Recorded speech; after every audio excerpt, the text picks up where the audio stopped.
मीठी मीठी बातों में रानी आ जाएगी, लेकिन लिटमाही बातों में आने वाली नहीं हूँ महाराज।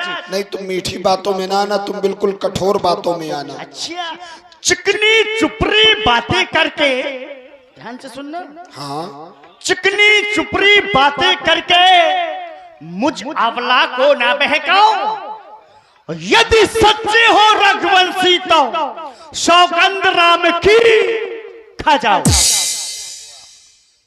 तब मुझे विश्वास होगा। मनाना उन्हीं को चाहिए जो रूठे हो, ठीक, और कसमें तो वही खाते हैं जो झूठे लेकिन फिर भी तुम्हें कस्मों पे ज्यादा भरोसा है, पति पर भरोसा नहीं है।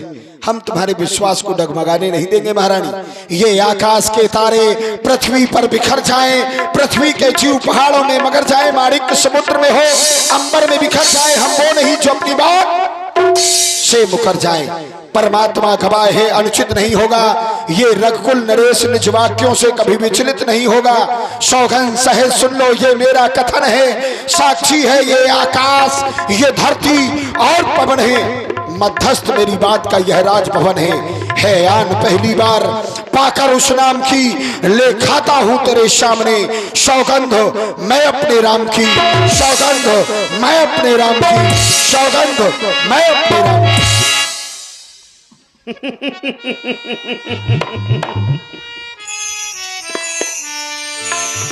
जैसे ही आपने राम की सौगंध खाई महाराज, आप मुझे हुआ विश्वास कि वरदान मिल जाएंगे। आप मुझे बहुत चाहते हैं महाराज, बहुत चाहते हैं।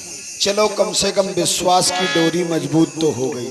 महाराज, वरदान मैं मांग रही हूँ आपसे, कहो। ध्यान से सुनना। सुनाओ। अच्छा, नहीं, खोल के बोलो, खोल के, बिल्कुल मन पवित्र करके बोलो, खोल के बोलो। अच्छा, हाँ। लो सुनो प्राणपति प्राणीनाथी, वो थाथी आज मांगती हो, कौशल्या नंदन के बदले में निज सुख का राज चाहती हो।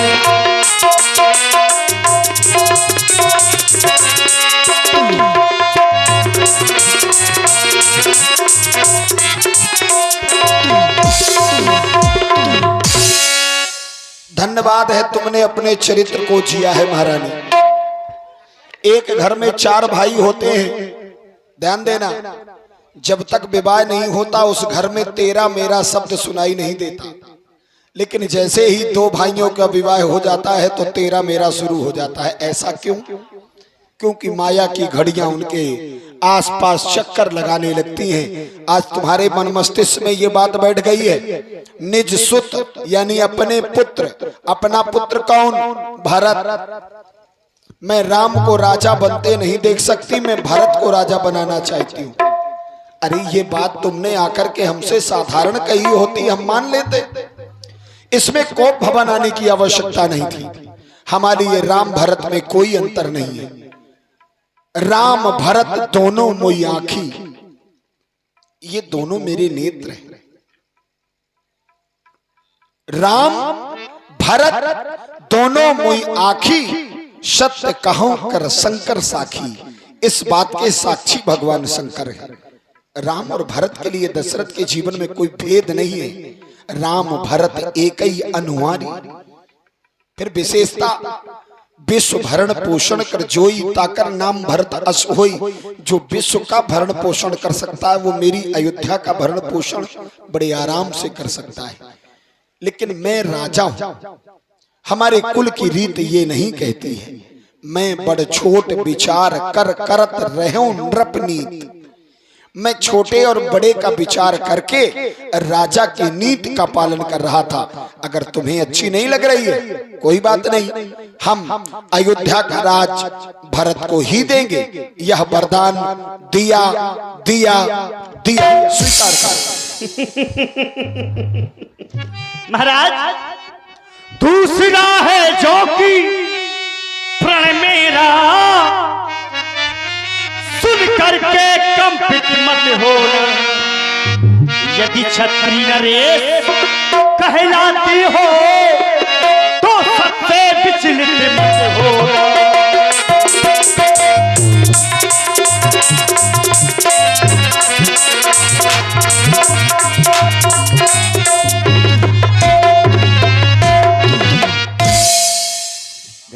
सुनना महाराज दूसरा वरदान।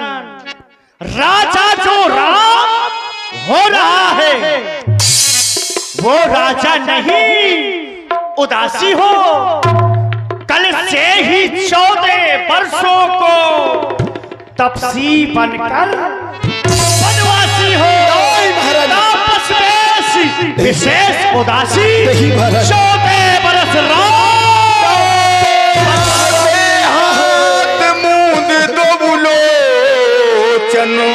तन धर सोच लाग जन सोच। नहीं महारानी, ये तुमने क्या कह दिया? राजा दशरथ के जीवन में न्याय की चर्चा संसार करता रहा, लेकिन आज अगर हमारे इस निर्णय को सुनकर के समाज प्रश्न चिन्ह लगाएगी तो साधारण शब्दों में पूछ लिया जाएगा कि राजा दशरथ राम का ऐसा कौन सा अपराध है जिसे 14 वर्षों का दंडक बन दिया जा रहा है?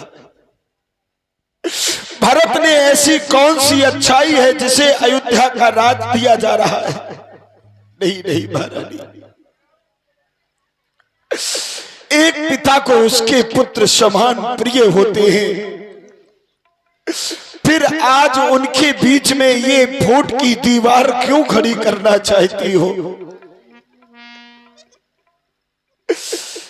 सब पुत्र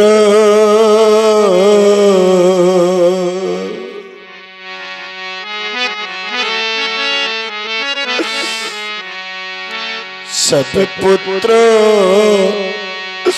पिता को है समान,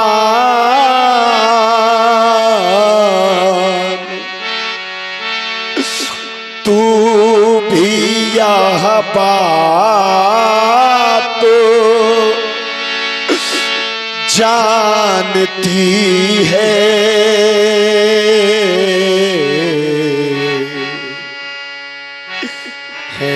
राम भरत दोनों मुझको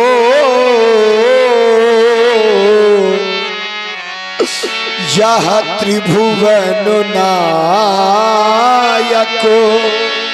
साक्षी है।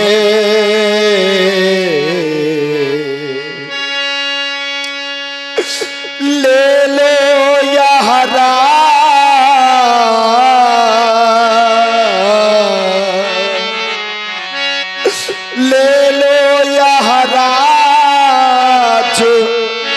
भरत ही को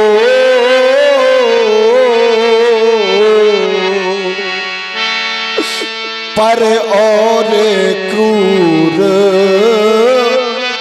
व्यवसाय ना कर।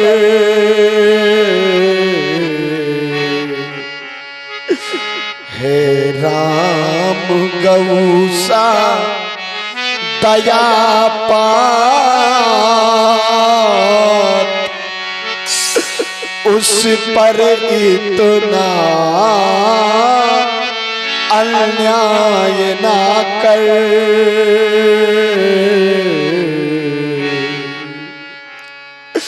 रानी रानी ये तेरा पति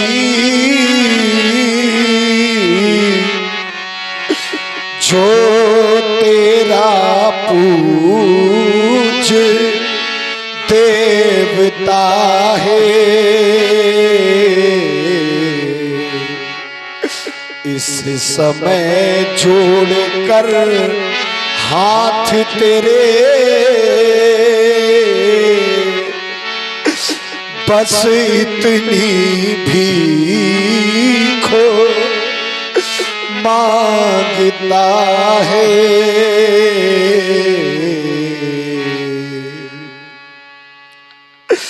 तपसी बन कर के दूर न हो, मुझसे आनंद धाम राम मेरा इन बूढ़ी आंखों के सन्मुख बस रह जाए वो राम मेरा।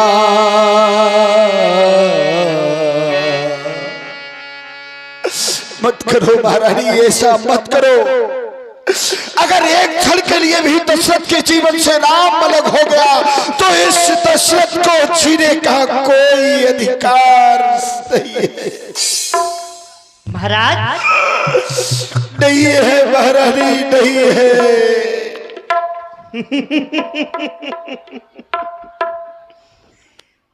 अभी कुछ समय पहले आप कह रहे थे रघुकुल रीत सदा चली आई, प्राण जाए पर वचन न जाए। अब तो ऐसे रोने लगी महाराज जैसे कि विदा के समय कोई नई नवेली दुल्हन रोती है।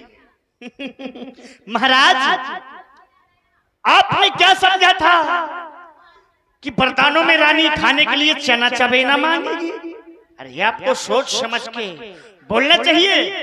और महाराज क्या भरत आपका पुत्र नहीं है? आप मुझे मोल खरीद के लाए थे। महाराज 2 बरसों मैंने मांगी हैं, उनको बदल नहीं सकती। पड़ गई रेख जो पत्थर में धोने से निकल नहीं सकती। और महाराज आप तो अभी कह रहे थे हम हरिश्चंद्र की वंश की हैं, जो कि आपके पूर्वजों का झंडा सारे विश्व में लहरा रहा है।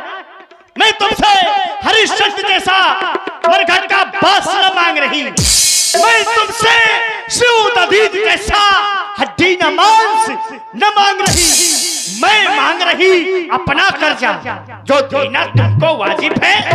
यदि हरिश्चंद्र के वंश के हो तो दे दो, यही मुनासिब है। और आप सुन रहे हैं महाराज श्री दशरथ और कैकेयी जी का सुंदर संवाद। प्रभावित हुए श्री अरविंद राजपूत जी अलरा गौरा आपकी तरफ से 21 मुद्राएं प्रस्तुत प्रसंग पर साधुवाद, धन्यवाद। और महाराज यदि हृदय आपका दुखता है, हाँ, यदि हृदय आपका दुखता है तो एक उपाय सुझाती हूँ। बूढ़ी आंखों के आगे ही वो सरल उपाय बताती हूँ। मेरे पास ऐसा उपाय है जिससे कि तुम्हारे वरदान भी रह जाएंगे और राम भी तुम्हारे पास रह जाएगा। इस आशा में दशरथ मरना नहीं चाहेगा। आज कैसी बातें करने लगी हो? एक पिता होने के नाते अगर 2-4 आंसू छलक गए, तुमने उपाधि उस नई नवेली दुल्हन से दशरथ की कर दी। मेरा कुछ नहीं बिगड़ता है। इन सब बातों से दशरथ का क्या बिगड़ेगा? दशरथ के यश का गान तो दुनिया करती है। मेरा कुछ नहीं बिगड़ता है जो तू मुझको ललकार रही। रानी तुम अपने हाथों ही निज पांव कुल्हाड़ी मार रही। दशरथ के साथ केवल यही होगा कि राम के वियोग में दशरथ के प्राण जा सकते। निज पांव कुल्हाड़ी मार रही। इस समय नहीं तुम आपे में, ये वरदान नहीं, ये तुम्हारा क्रोध भड़क रहा है। इस समय नहीं तुम आपे में, लेकिन जिस दिन आपे में आओगी, जिस दिन ये क्रोध का आवरण तुम्हारे शरीर से अलग हो जाएगा, तब अपनी इस करनी में सिर धुन धुन के पछताओगी। आज तो ये दशरथ तुमसे कारण पूछने के लिए सामने है। एक समय ऐसा आएगा कि तुम्हारे आंसू पोंछने वाला कोई नहीं होगा। रही बात दशरथ की, दशरथ का क्या जीवन, दशरथ का ये अब क्या जीवन जो धर्म तराजू तुलता है, एक और धर्म का बांट रखा, एक और प्राण का सौदा है। विडंबना तो मेरे सामने खड़ी है। अगर हाँ कहता हूं तो मेरा राम मुझसे दूर हो जाएगा, और अगर दशरथ ना कहता है तो उसके वंश की शान समाप्त हो जाएगी। आज दशरथ का जीवन भी दोराहे में आकर के खड़ा हो गया। करूं तो क्या करूं, कैसे बचाऊं अपने इस वंश की याद। अगर हाँ करूं